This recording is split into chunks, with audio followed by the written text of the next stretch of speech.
But anyways, I love the look. 3 boobs. Kung Pao. Reminds me of Kung Pao. No, she had 1 boob. Never mind.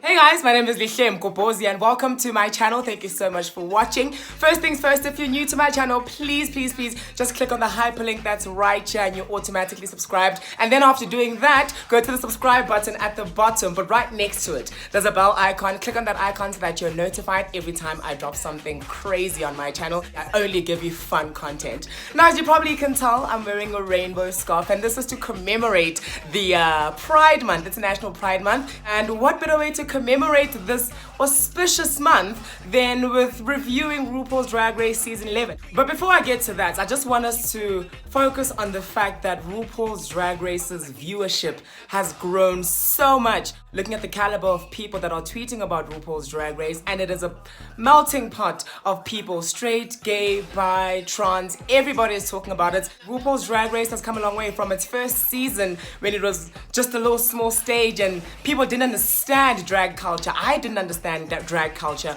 I really only got into RuPaul's Drag Race, I think season 4, and then I was actually watching it from back home and I'd watch it in secret. So every time I'd hear my mother coming through or coming towards the dining room and I'm watching it, I'd quickly change the channel because that's not the type of content that my mother would ideally like to see me viewing. But right now, it is one of the biggest reality shows and one of the biggest competition shows on Netflix, I guess, because it was on HBO and then it went to Bravo, now it's on Netflix and the numbers are insane. So big ups to RuPaul Charles for creating or for bringing this culture to the world and making it so beautiful and having the people also appreciate it and understanding its beautiful nature. Now I'm going to try to be as objective as possible and as honest as I can possibly be, which is why I have a good friend of mine here, grapefruit gin and tonic. Yes, I added grapefruit to my gin and tonic, got over that pink stuff, and that should get my honesty levels rising and getting me speaking my mind, and that's what I intend to do today.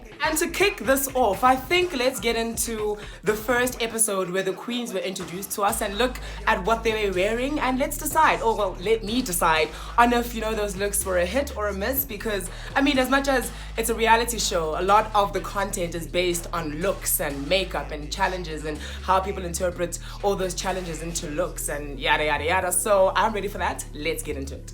Kicking it off with our return queen, Miss Vanjie. Of course, she kicked it off. She was the season surprise. She came back from a last season because she got eliminated first, and RuPaul Charles decided to bring her back. Now, I was having a conversation with somebody, I can't remember who, about the return of Miss Vanjie, and a very important point was raised as to why Miss Vanjie was returned to RuPaul's Drag Race and not RuPaul's Drag Race All Stars, because ultimately she is an all-star. I don't know, but chatting about what she looked like, I loved that red dress that she wore. I love the hair, I like the makeup. However, I think she did a little bit too much with the glitter there on the body. Just a little sprinkle would have been cute, but now that much of glitter is a little bit tacky to me and I really didn't like it. And then I miss Congeniality, Miss Nina West, rocked up in a nice yellow number, looking like a beautiful mother. Listen, I really adore the Stepford wife aesthetic to drag. I don't know, it just works for me and I just really like it. And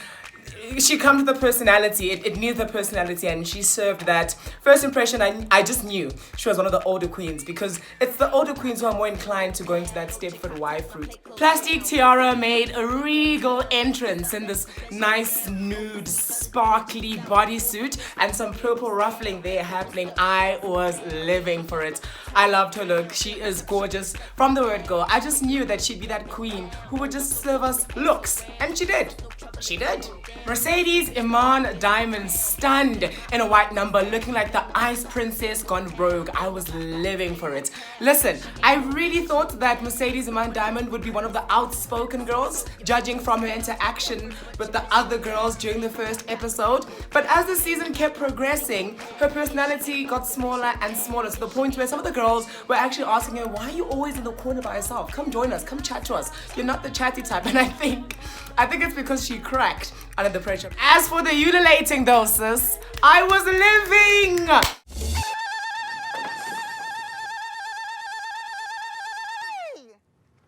Okay. But that white number, very cute, baby cakes. Very cute. And then Ivy Oddly and Poison Ivy Green, darling. I don't even know if that's a thing. But listen, I knew that girl was one of the weird ones when a Hot Wheels remote controlled car was part of her look. And then it cut to her diary session, and I don't know, like her aura just screamed Naomi Smalls. I don't know, it must be the deep voice. Silky Nutmeg Ganache was one of the disappointing ones. She just rocked up in a casual number. I don't even remember the color scheme. But obviously her personality stole the show, and she just gelled well with the other girls, and I just knew that she would be one of the personality queens, and automatically I just thought she's gonna kill Snatch Game. And she did. Raja O'Hara, another one of the disappointing ones throughout the season, if we're keeping it 99+1. She rocked up in Papers.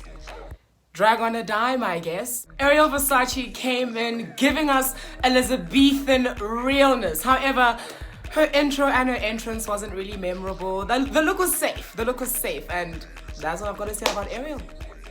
But now I'm obviously not gonna go into all the intro looks because simply we don't have the time. I want to talk about the outfits that really just grated my tits, and that's just how bad they were because these girls are supposed to serve us looks. Top of the list has to obviously be Raja O'Hara on that farm to runway episode. You know, I don't understand why she fluffed that because she rocked up in Papers for the first episode. So you'd think that's her forte, but she completely fucked it up. And it was very much on brand. Raja O'Hara was just disappointing many times. I don't know, many times. And also Silky Nutmeg Ganache's face Kini look just was not it. And I remember that episode very well because while the other girls were busy glamming themselves up in the glam room, she was just chilling, not putting on any makeup. And then when she came onto the runway, it made, like, it just didn't work. It made sense that she was gonna fuck up because that look was not it. I couldn't tell where her eyes were. I couldn't tell where her mouth was. I mean, I knew where they were supposed to be because the holes were there, but I couldn't see them. It's a face Kini, not a mask. Silky actually annoys me because she's a fave. There was no reason for her to fuck up the things that she fucked up in the season. Ivy Oddly's Morph Eleganza for the Monster Ball episode was just not it. And I think that look was that kind of edge that obviously goes over my head and I fail to appreciate it. Maybe it's just because I didn't understand it, but it just looked spooky. As Silky Ganache said, she a spooky bitch. And then Nina West just completely murders the Sicily resemblance challenge. I mean, you know what? I get what she was trying to do. She was trying to be an activist. It would have been better if maybe they both were in rainbow flags or they were both in trans flags. I'm more inclined to choosing the trans flag because it's not as popular as a rainbow flag and you could have just made that work. But she chose to do two separate looks and the only thing that was the same was... Actually, it was nothing. And then Sugarcane in that purple number. She looked like a cast member from Aladdin. It was not flattering. Her padding was also a little bit off. The crotch was a little bit too low. That was a stressful look. I think that's the look that sent her home. At least I hope so. And then the last number was Soju, the queen that left on the first episode. What was that mess? That runway look. I Kelly. When she turns around, all you see, I'm a fiend. Was she trying to put together a look? Soju, get it together. Anyways, I think it's time to stop the negativity. Let's get into the looks that had me gagging. Miss Vanjie's red number for the Strut Couture inspired by zodiac signs category was just everything I needed her to do and more. Brooklyn Heights came all the way through with that mummy look. And to top it all off, did that queen not walk the whole runway on her toes? Because I mean, she's got like 84 years of ballerina experience. Show off! And she did. That look, I think, is my favorite for the season. Plastique Tiara giving Maleficent a run for her money, darling. But listen, I think that was her 4th, 5th, or 7th bodysuit that she had worn on the runway. But she didn't get any flack from the judges. But Vanessa Mateo, aka Miss Vanjie, got so much flack. Tea? No, babes. Grapefruit gin and tonic. Okay, Ivy Oddly shut my mouth. when she walked out in this red velvet number with 3 boobs. That's spooky. But she elevated the spooky. We had to wait until the 3rd to last episode where they're choosing their top 4 to get that quality of elevated spookiness from her. She should do better. Isn't this what she does all the time? But I love the look. Red velvet looks good on you, sweetie. Sugarcane stunned in the face kini challenge. I loved that floral number that she pulled. Listen, I'm a sucker for floral. I jizz for floral. I love floral. And for her to just pull up in full floral, girl, stunning. I loved it. This season wasn't my favorite season. It wasn't my strongest season either. I think the strongest season for me will forever be where Latrice Royale was.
But RuPaul's Drag Race this season, I was not impressed, and I've tweeted about it many times, and I don't know if I want to watch it again, but I'm glad that it's getting the airtime and the recognition that it deserves. I am glad that people are getting into drag culture. I'm glad that the world gets to see what we have been celebrating, because drag comes from the ballroom, you know, where we created, or the drags created a space, or the queers rather created a space for themselves to express themselves and be safe and not be judged, pointed at, laughed at, or being seen as spooky. But now it's being appreciated by more than just us, and that is just beautiful, beautiful to watch. Happy Pride Month, everybody. Thank you so much for watching this video this week.